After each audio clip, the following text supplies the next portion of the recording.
ओम शिव हरि। भगवान भोलेनाथ आप सभी की सभी मनोकामनाएं पूर्ण करें। भौम प्रदोष व्रत कथा पौराणिक व्रत कथा है। ये मंगलवार के दिन आने वाले प्रदोष व्रत को मंगल प्रदोष या भौम प्रदोष कहते हैं। इसकी कथा इस प्रकार है।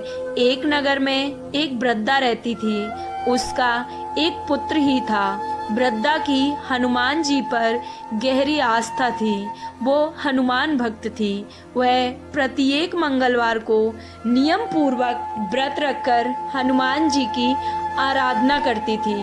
एक बार हनुमान जी ने उसकी श्रद्धा की परीक्षा लेने की सोची और हनुमान जी एक साधु का वेश धारण करके वृद्धा के घर आ गए और पुकारने लगे, कोई हनुमान भक्त जो हमारी इच्छा पूर्ण करे। पुकार सुनकर वृद्धा अब घर से बाहर आई और बोली, आज्ञा महाराज।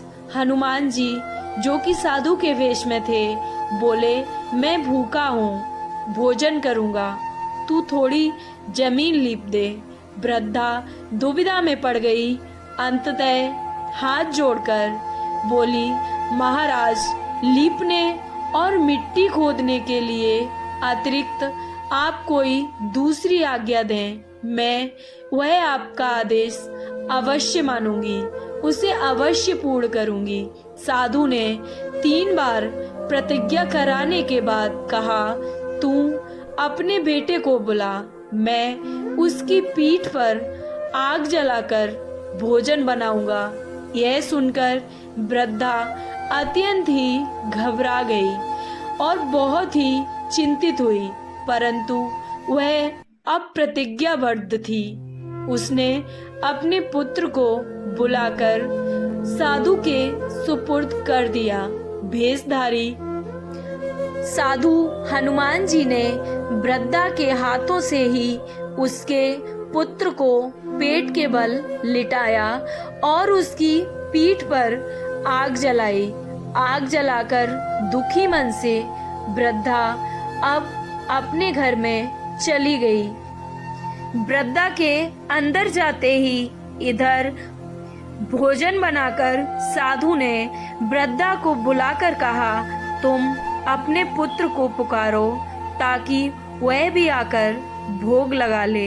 इस पर वृद्धा बोली, उसका नाम लेकर मुझे और कष्ट ना पहुंचाएं। लेकिन जब साधु महाराज नहीं माने तो वृद्धा ने अपने पुत्र को आवाज लगाई।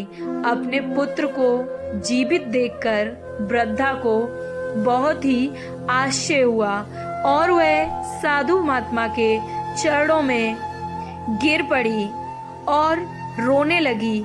हनुमान जी अब अपने वास्तविक रूप में प्रकट हुए और वृद्धा को भक्ति का आशीर्वाद दिया और उसकी सभी मनोकामनाएं पूर्ण करके अंतर्ध्यान हो गए।